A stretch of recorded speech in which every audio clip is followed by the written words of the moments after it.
Hello and welcome to another edition of the Ducks Confidential Podcast. I'm James Crepia for the Oregonian and Oregon Live, bringing you another edition of the podcast here to recap a really remarkable comeback for Oregon against a Washington State team who's one should have been ranked going into that game, and I think and strongly suspect that over the course of the season will find their way into the top 25, ended up having a really solid season, if not a really good season. They're already well on their way to one, and obviously came within a couple of minutes of yet another top 25 win, and what would have been a really big win for that program. I think they're going to end up having a good year, and Oregon deserves credit not just for a comeback in general, but a comeback against a really, really good team and a quarterback who is going to be a problem for a lot of Pac-12 defenses in Cameron Ward. But we'll go over, obviously, the comeback and then also set up for this week's matchup with Stanford on a late Saturday night game at Autzen Stadium. To get into the comeback specifically on the plays that are obvious, we'll certainly touch on those. But there are a couple of plays that I'm calling them hidden plays, in that they're hidden by by circumstance. They're hidden by the volume of things that occurred in the final roughly 3.5-4 minutes of the game, where they were very big in the moment, but because there were so many, there were multiple touchdowns that kind of redefined everything. They get lost because of just the sheer volume of plays that occurred. And there were a couple on both offense and defense. Offensively, the fourth down throw from Bo Nix to Bucky Irving on 4th and 2 was absolutely enormous. I mean, at a whole other level. This is not on the drive that gets capped off on the go-ahead drive on the touchdown to Troy Franklin. This is the 4th and 2 with about 5.5 minutes to go.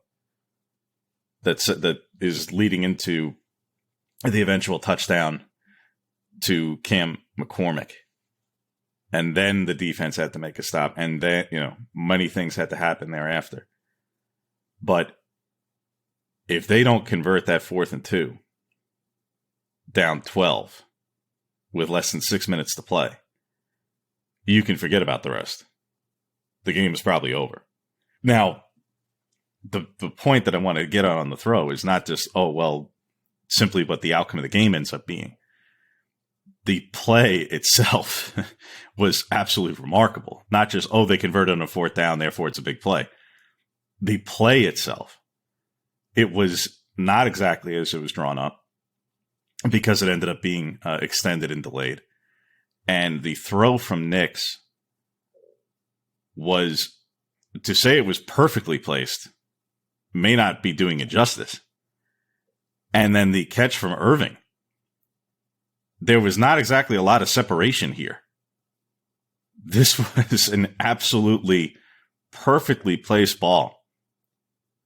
And Irving ends up making a great grab, gets tackled immediately, and hangs on in a 21-yard conversion on 4th and 2 at midfield. And gets tackled at the 28-yard line for Wazoo, and like I say, a handful of plays later, Oregon's in the end zone with the touchdown to McCormick. But it's not just that they converted and then scored and everything that happened thereafter. As I say, go back, watch the play if you haven't seen it, other than the one time through. That throw, that is probably, I'm all ears for anybody to suggest otherwise. That throw is probably the throw of the season thus far. And it will be extraordinarily difficult for Bo Nix to actually top that throw, because of how difficult it is under the circumstances and everything else that goes with it. Where he places it, though, and the amount of separation that the receiver has is so, that window is so small. An absolutely remarkable play. And as I say, this is before even the McCormick touchdown, let alone the Franklin touchdown, the Funa pick six, Wazoo's last touchdown, for those who had a vested interest in that particular score. A lot of things happened thereafter. don't let that play get lost at all. Not just because, obviously, yes, the game could go a very different direction, but it's not just, they didn't convert a 4th and 2 by a broken play and a quarterback scramble for 3 yards. This was again, might have been the throw of the season.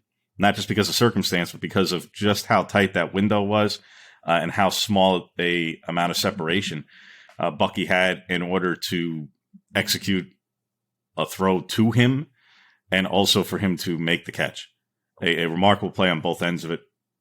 Huge play. And as I say, to me, it's probably the throw of the season, not just so far, but I think will probably stand the test because it's just an absolutely remarkable play. That's one. The other on the defensive side that also gets kind of glazed past because of the ensuing scores and how the game shifts. But the game has, I'm not saying it doesn't shift if this play doesn't occur, but circumstances certainly change. After Oregon scores to get within 34-29, and there's 3:35 to go when Wazoo takes over, approximately, or 3:40 something to go. The opening play, possession and 10 for Wazoo at its 25, it's a run play. It's a basic run. Justin Flo's tackle for loss on that.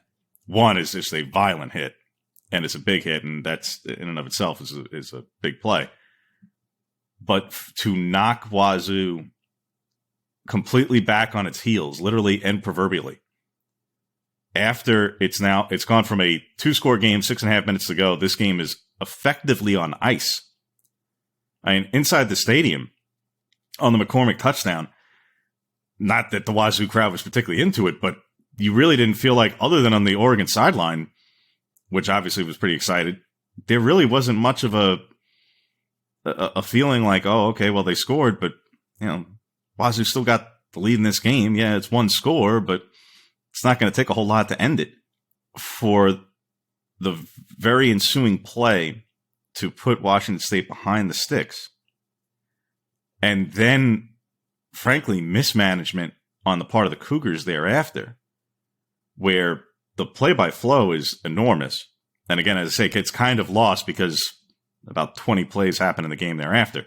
But on 2nd and 13, inexplicably, not only that Washington State passes in general, which, okay, you can make the argument even, hey, at least they're staying true to themselves, that they threw an incomplete pass.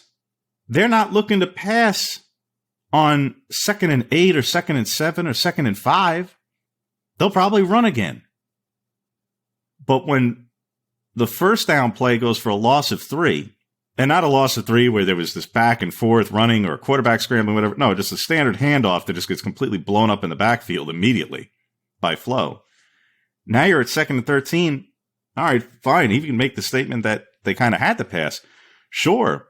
But Cameron Ward would have been better falling over just to keep the clock running or force Oregon to have to take a timeout than to stop the clock outright and then set up a 3rd and long, which had been problematic for Oregon on the day. And it's another pass play. It's complete, but it's complete for 2 yards. And that also stops the clock. Enormous shift in momentum, and a shift in momentum that happened not just because of the stop on 3rd down, which, yes, was rather a bit of a necessity, but it was the plays that preceded it. How did they get to 3rd and 13 in the first place? Well, a negative play on 1st down, an incomplete pass on 2nd down, which, again, quarterback literally would have been better falling over, even for a loss of yardage, just to keep the clock either running and or force another timeout. And then, like I say, to get the short completion on 3rd, tackle immediately, and force the punt was huge.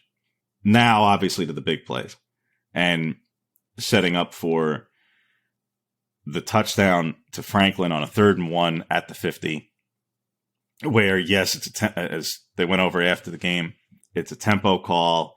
They get 9 yards on 2nd and 10, and they run the same play, and Troy runs a different route concept because Wazoo had gone effectively cover 0, which for those not as dialed into the vernacular just means there's no safety over the top. because Oregon's gone empty in the backfield, 5 wide receivers or 5 players split out, whether it's receivers, tight ends, running backs, etc. 5 targets spread out for Nix to throw to. And the defense counters by just lining up man-to-man across the board. And there's no safety over the top. They notice it. They see it. They're going for it on 4th down regardless if they get there. And rather than just saying, okay, 3rd and 1, let's move the sticks one way or another. Nix could take a quarterback draw or something and just move the sticks, drop to a knee, pop up, run it again. Nope. They go for the gusto, and a absolutely just really well-read play across the board, particularly from Troy and Bo on seeing what the defensive coverage was. It's an option route for Troy to run that when he picks up on that, and obviously Bo sees it develop, connects with him. The presence of mind along the way, combined with the presence and poise in the moment when Troy gets knocked a little bit off kilter, and to be able to hold his balance, put his hand down, stay upright, and score and get into the end zone for a go-ahead score is, again, that's how you draw it up. Not maybe not exactly down a score in 2.5 minutes and whatnot, but in terms of if you're going to go and perform a 2-minute drill in practice, that's pretty much how you draw it up. Now, having said that, that is a circumstance that, historically speaking, for Bo Nix, and this is what we'll get to next, and not to jump past the obvious with Mace Funa's pick 6, which is also a huge play, and we'll get to that later. Bo has this season obviously had the low moment against Georgia. I'm not going to ignore that. It was the second interception against Georgia was a bad play. It just was. But on a larger sample size now, we're 4 games in. And okay, even if you just take the 3 games against FBS competition and forget about the Eastern Washington game, fine.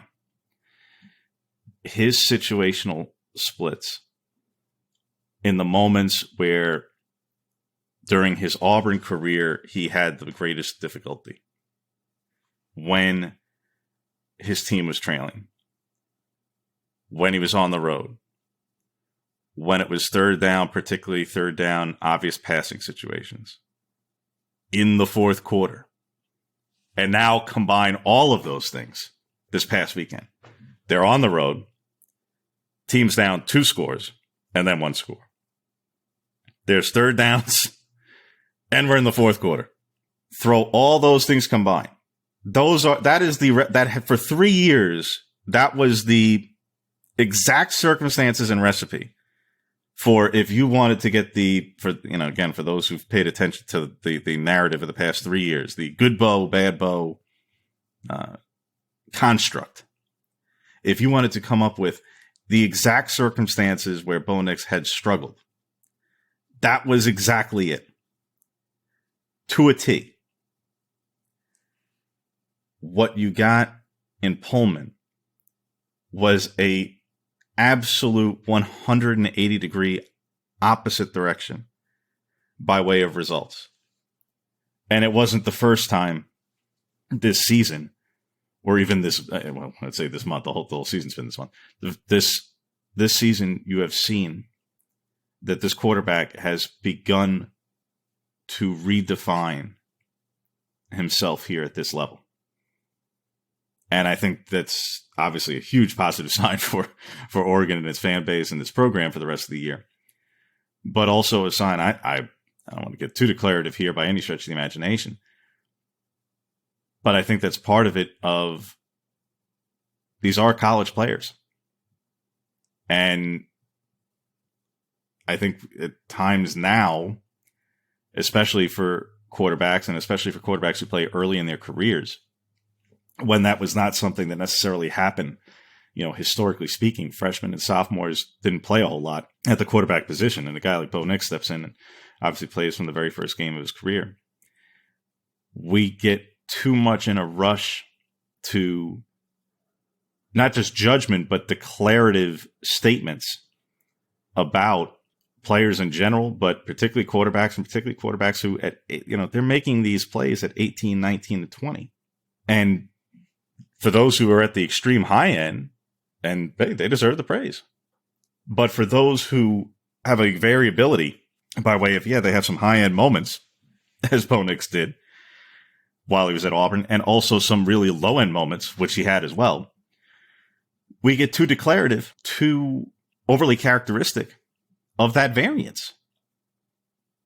And then it's like, oh, well, people just get pegged into a certain place. Oh, if you perform well in those moments, obviously you're great. If you don't perform well in those moments, oh, you're terrible.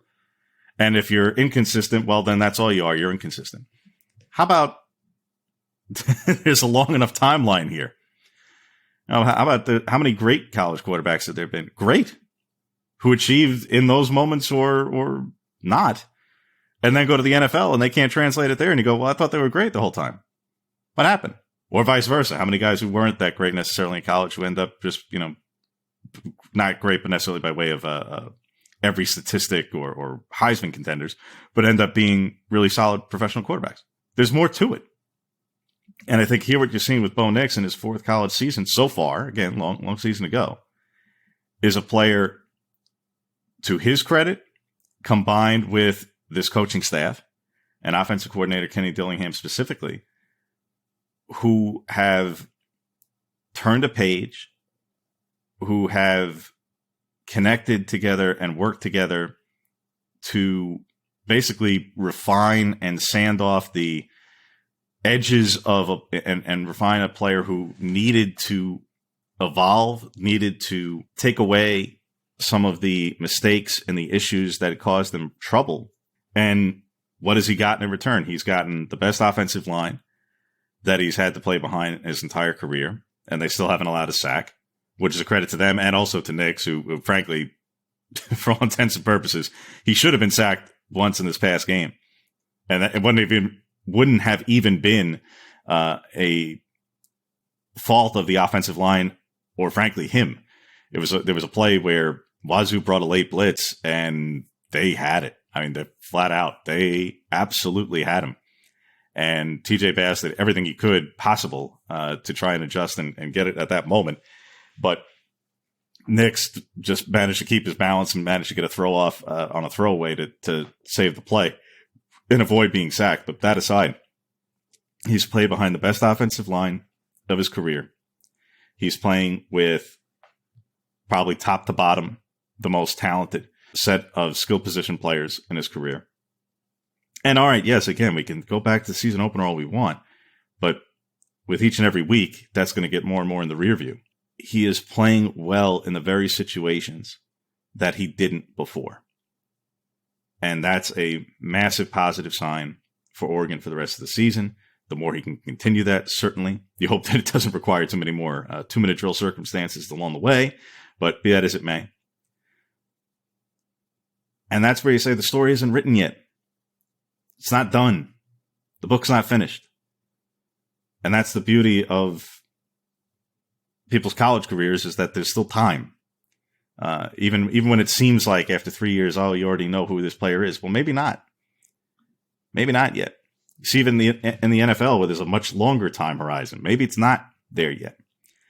And it's intriguing to see how this has occurred and get into how it's all happened.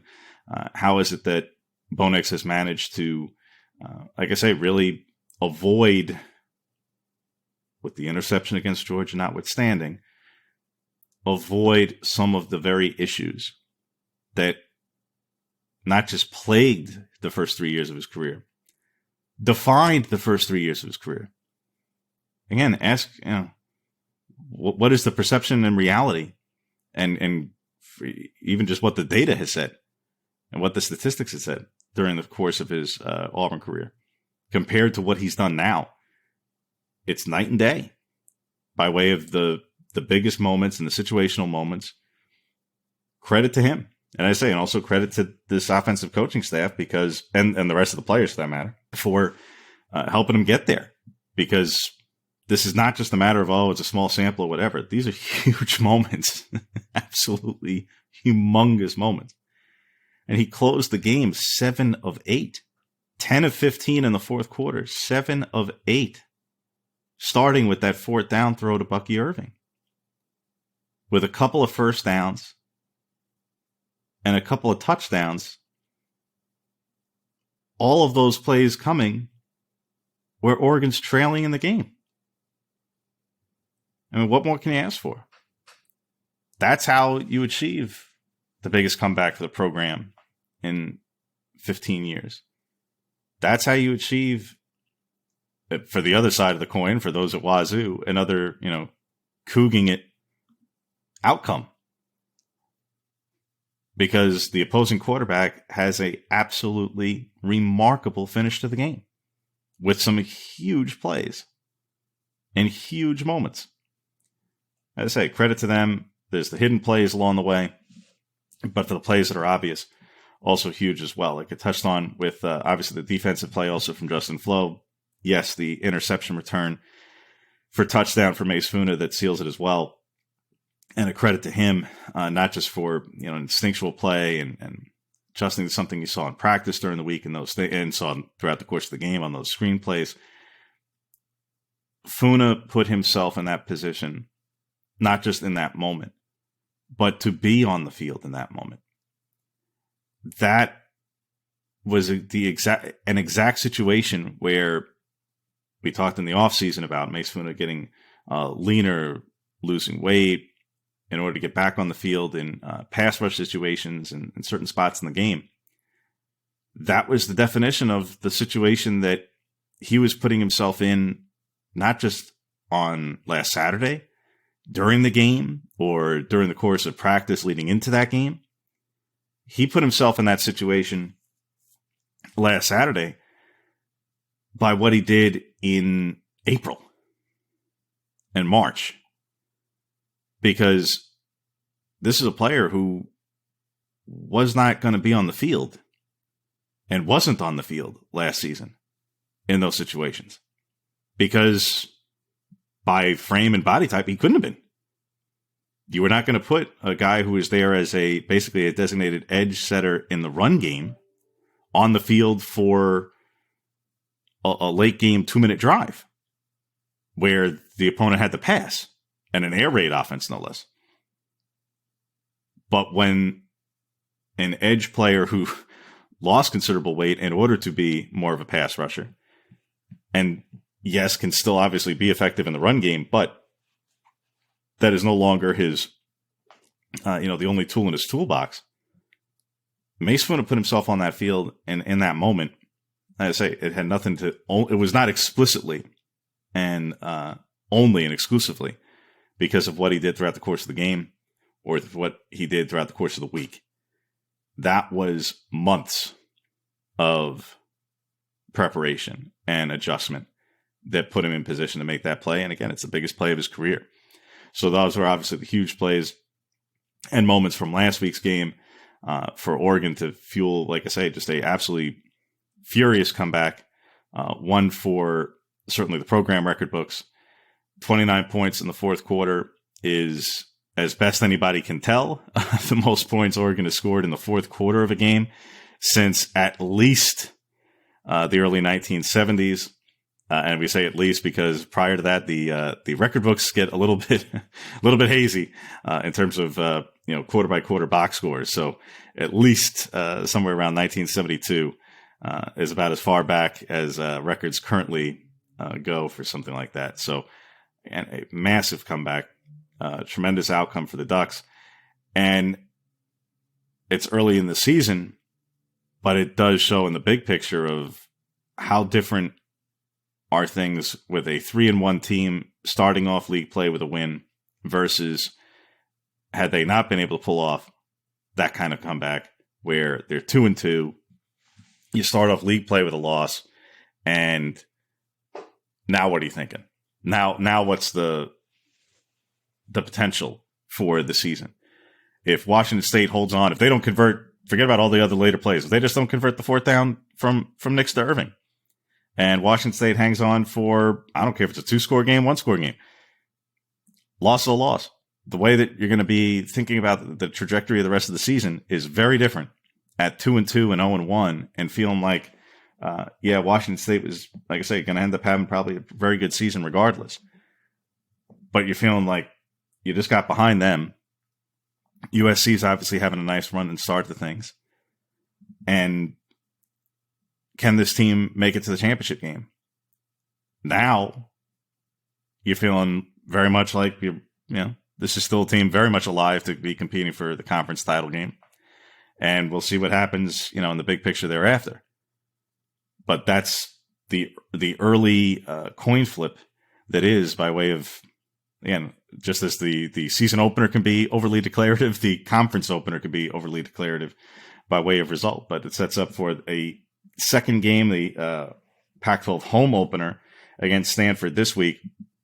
And now we'll shift gears to that and take an early look ahead to that. Would have a guests on. We certainly will get back to having guests on, but given that the Stanford beat is not quite as robust as some of the others in the league, we'll just take a look at Stanford ourselves.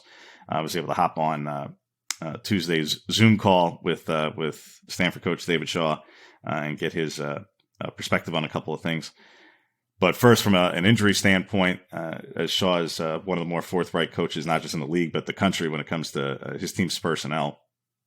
Unfortunately for Stanford, they're going to be down their starting running back, E.J. Smith, who's going to be out for the season.